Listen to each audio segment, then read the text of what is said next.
ঠাম্মি, পিসিমণি আমায় কিছু বলবেন না। তুমি অন্তত আমায় বলো, কে অন্তরা?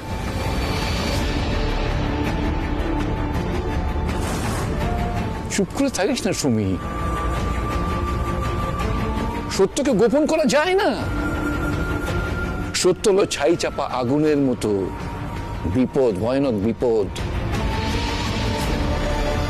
হ্যাঁ, দেখে মনে হবে নিরাপদ, কিন্তু আগুনে পা পুড়লেই পুড়ে ছাই। আজও তাই হয়েছে। সুমি, মিতুলকে বলে দে, ও সবটা জানার অধিকার আছে। আজ এই কথা বলছো? আমি তো তোমাদের বারবার সাবধান করেছিলাম, বলেছিলাম এই বিয়ে দিও না, এই বিয়ে দিও না, বিয়ে দিও না। তোমরা কেউ আমার কথা শোনোনি, রীতিমতো জোর করে ইন্দ্রের বিয়ে দিয়েছিলে। আজ বুঝলে ছেলেটা এখনো ট্রমাটাইজড হয়ে আছে। ছেলেটা বিয়ের জন্য এখনো মেন্টালি প্রিপেয়ার্ড না, সেটা তোমরা বুঝলে না।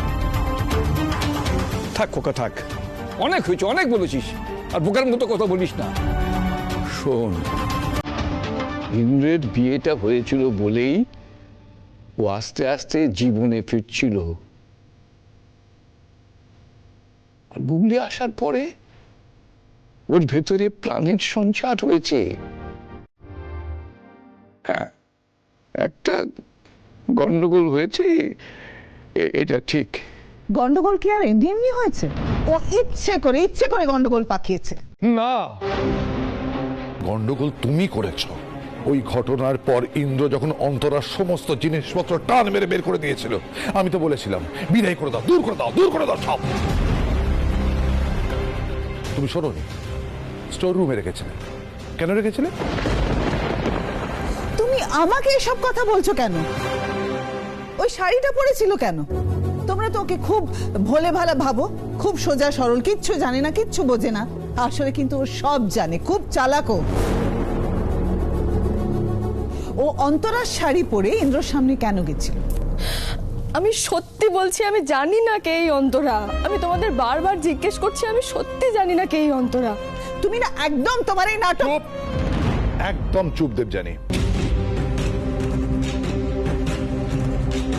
তুমি কি ভাবো তুমি একাই চালাক আর আমরা সবাই বোকা? তুমি যা হোক একটা ভুলভাল বুঝিয়ে দেবে আর আমরা সেটা মেনে নেব। মিতুল যদি জানতো ওটা অন্তরার শাড়ি, তাহলে খুঁচিয়ে ঘা করার জন্য ওই শাড়ি পরে ইন্দ্রের সামনে যেত না। আর একটা কথা, আজ যেটা হলো না, তার ফল শুধু একা মিতুল নয়, এই বাড়ির সবাইকে ভুগতে হবে। আজ যা হলো তারপর ইন্দ্রকে সামলানো কঠিন হবে। তোমরা কেউ আমায় বলছো না কেন কে এই অন্তরা? শোন না মিতুল, আমি বলি কি, তুই এখন ঘরে যা, এসব কথা না হয় পরে হবে। না পিসিমণি, দেখো আমি এতবার করে তোমায় জিজ্ঞেস করছি, বলো না অন্তরা কে, বলো না পিসিমণি। কেন অন্তরার কথা শুনে ইন্দ্রবাবু এরকম রেগে যাচ্ছিলেন? আমায় বলো না কে এই অন্তরা। সুমি, মেয়েটাকে আর কষ্ট দিও না, ওকে আর কষ্টে রেখো না তুমি প্লিজ। সত্যিটা ওর সামনে তুলে ধরো। পিসিমণি আমাকে বলো না অন্তরা কে পিসিমণি। অন্তরা, অন্তরা ইন্দ্রর স্ত্রী।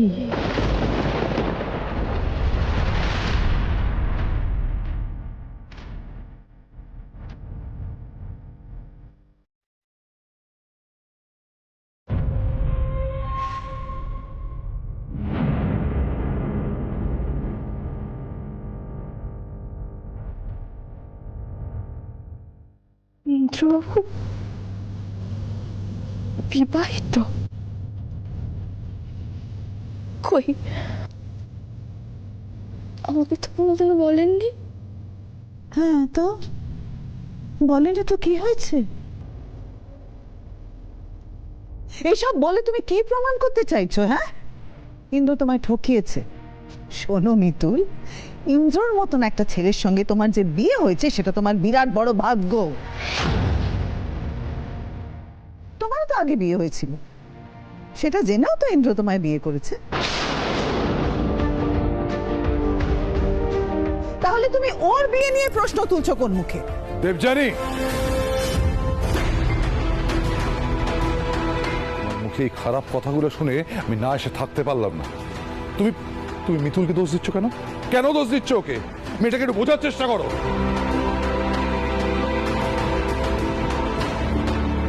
ইন্দ্র না হয় জানতো ও বিবাহিত, কিন্তু ও তো জানতো না যে ইন্দ্র বিবাহিত। সেটা তো আমরা ওকে জানাইনি। দোষ তো আমাদের, অন্যায়টা তো আমরা করেছি। এই তুমি চলো তো এখানে, চলো চলো।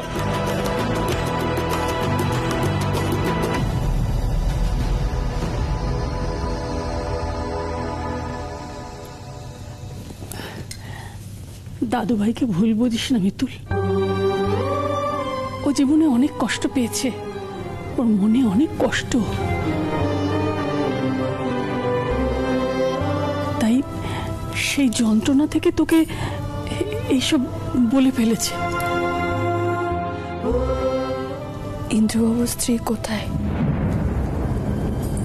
আর ওনার উপর ইন্দ্রবাবুর এত রাগই বা কেন? সে আর নেই মিতুল, মারা গেছে।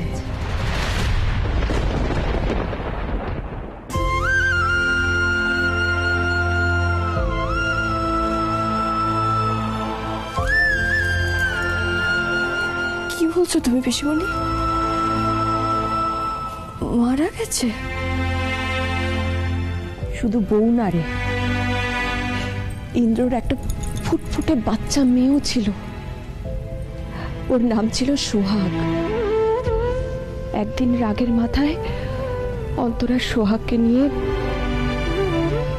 বাড়ি থেকে বেরিয়ে চলে যায়। আর ঠিক সেই সময় একটা অ্যাক্সিডেন্টে ওরা দুজনেই। কি বলছো তুমি?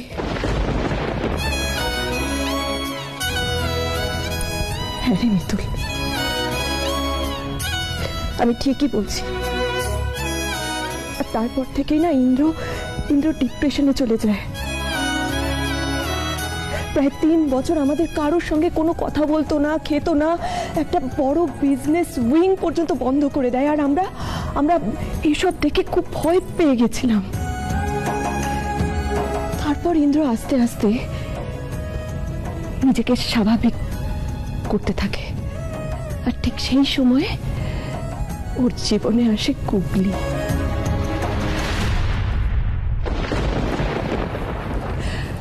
আর গুগলির হাত ধরে আসিস তুই।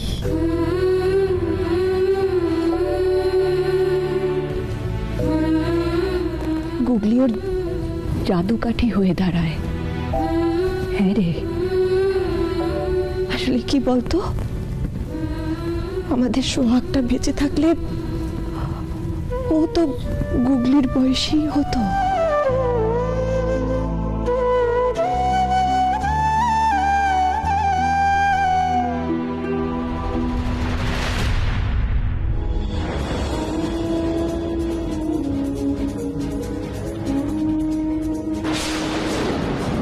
প্লিজ ওকে বাঁচান, যা করতে হবে করো, আমি দায়িত্ব নেব। তুমি শুধু ওকে ভালো করে দাও। অদ্ভুত তো, পেশেন্টের বাবার নাম লিখতে অসুবিধা কোথায়? কে ওর বাবা? আমি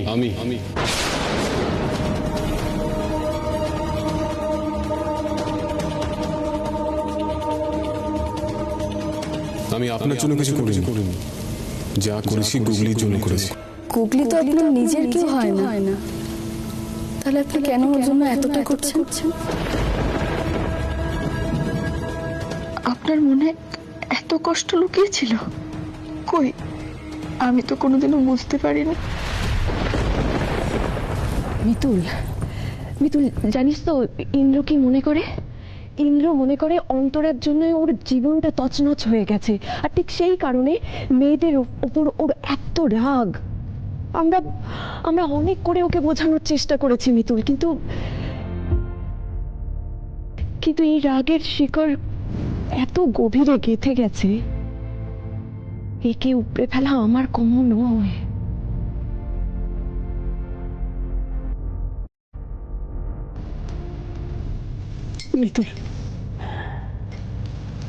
মিতুল, আমি জানি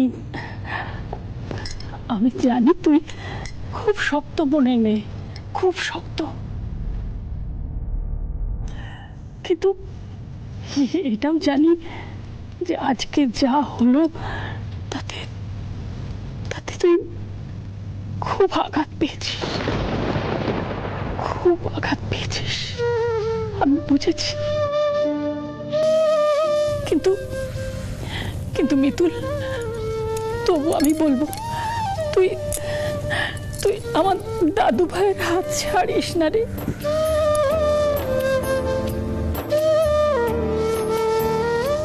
ওকে আবার নতুন করে আরেকবার বাঁচবার সুযোগ করে দে। ও জীবনে যা যা দুঃখ পেয়েছে সে সবগুলো মুছে দিয়ে আবার নতুন করে ওর সঙ্গে সবটা শুরু কর। পারবি না, পারবি না, পারবি না মিতুল। আমার দাদু ভাইয়ের জীবনটা আবার নতুন করে গুছিয়ে দিতে পারবি না মিতুল, পারবি না। মিতুল, মিতুল রে, আমরা জানি পারলে একমাত্র তুই পারবি।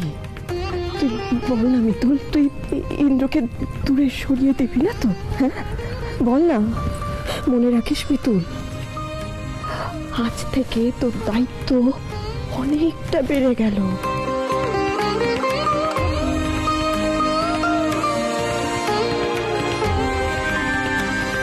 বল না, বল না, ইন্দ্রকে ছেড়ে চলে যাবি না তো?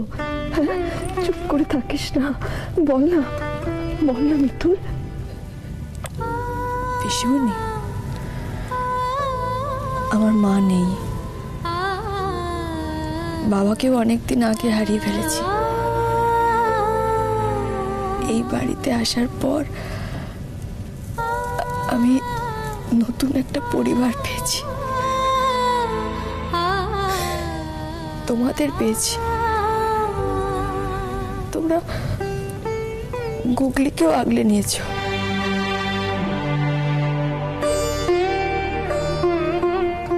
তোমাদের ছেড়ে আমি কি করে চলে যাই বলো তো?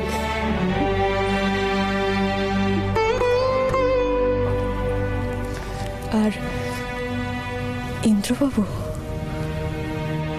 ওনার উপর আমি রাগ কেন করব? আমি ভুলি বা কেন বুঝবো? আমি তো অবাক হয়েছি, এত কষ্ট ইন্দ্রবাবু জীবনে, এত যন্ত্রণা,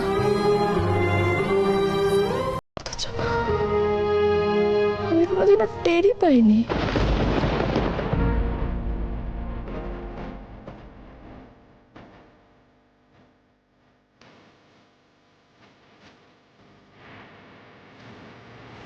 আমি তোমায় কথা দিচ্ছি পিসিমণি,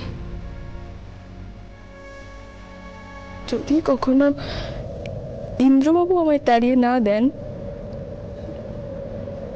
আমি কোনোদিনও ইন্দ্রবাবুকে ছেড়ে যাব না।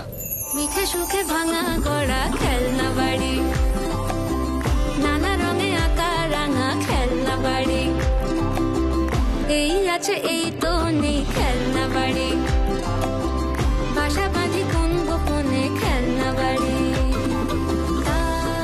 কোনোদিনও না।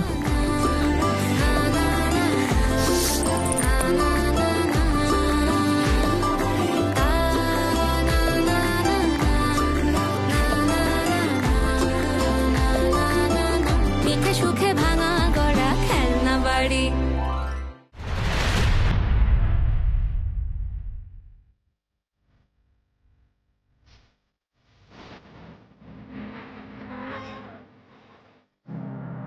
স্যার কিন্তু আজ একটু বেশি খাচ্ছেন।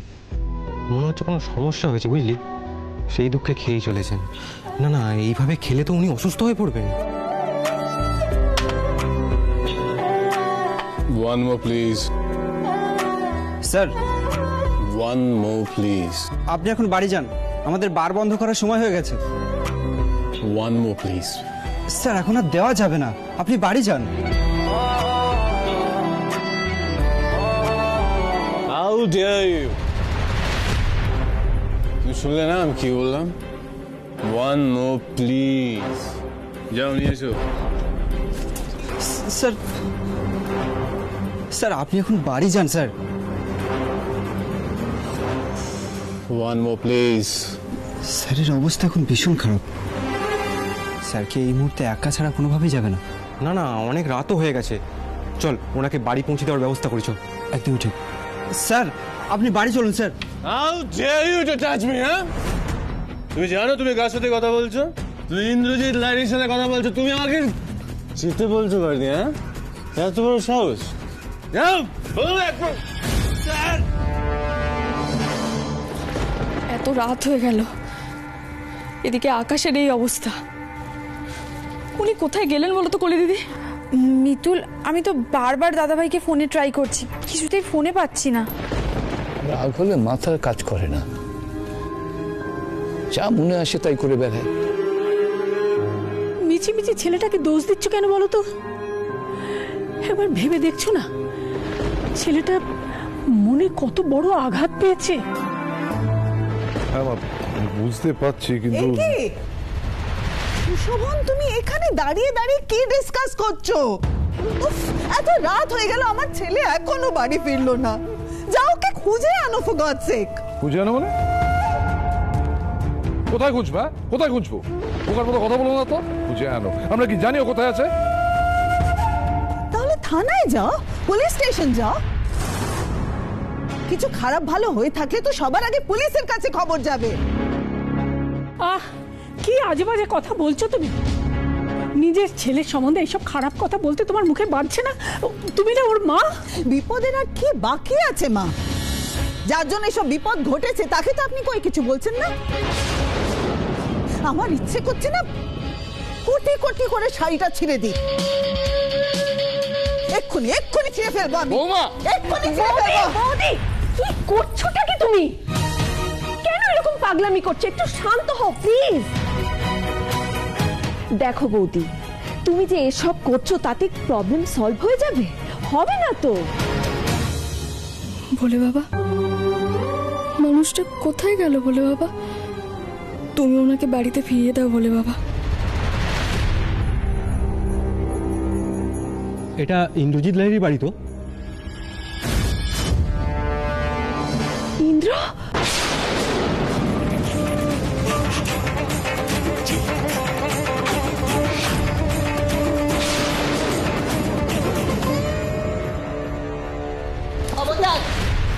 তুমি ইন্দ্রকে একদম টাচ করবে না। আজকে তোমার জন্য আমার ছেলের এই অবস্থা হয়েছে। এতদিন পরে ইন্দ্র তোমার জন্য এই অবস্থায় বাড়ি ফিরেছে। মামনি, আপনি চুপ। সিমি, যাও তো ইন্দ্রকে ঘরে নিয়ে যাও। হ্যাঁ আন্টি, এই তো ইন্দ্র।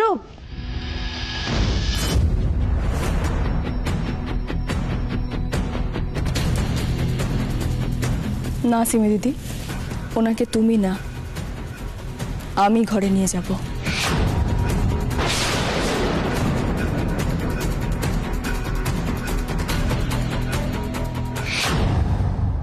আমরা তাহলে যাই ম্যাডাম? তোমার এত বড় সাহস!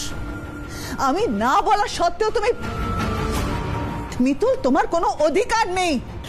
ভুল বললেন আপনি মামুনি। যদি কারো অধিকার থেকে থাকে তাহলে তো সেটা আমারই, তাই না? আমি তো ওনার স্ত্রী। আমি যদি ওনাকে না সামলাই তাহলে আর কে সামলাবে বলুন তো? উনি আমাকে স্ত্রী হিসেবে নাই মানতে পারেন। বিয়ের সময় অগ্নিসাক্ষী রেখে আমি প্রতিজ্ঞা করেছিলাম মামনি, উনি টালমাটাল হলে আমি স্তম্ভের মতো ওনার পাশে দাঁড়াবো।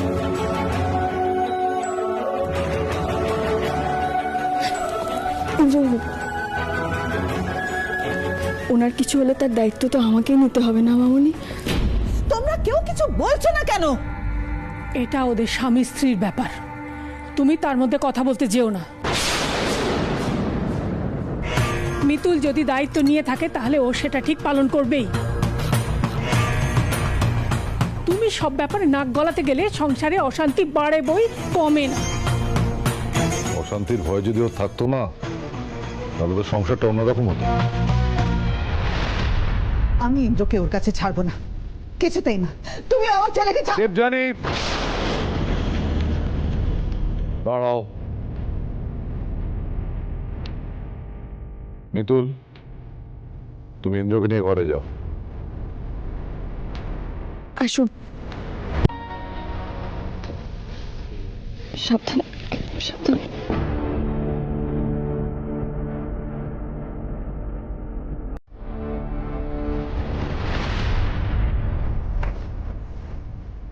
তোমরা এভাবে মিতুলকে মাথায় তুলছো তো, এর ফল কিন্তু তোমাদের ভুগতে হবে। দেখলে নেই, বলেছিলাম না দাদু ভাইকে সামলাবার জন্য শক্ত মানুষ এসে গেছে।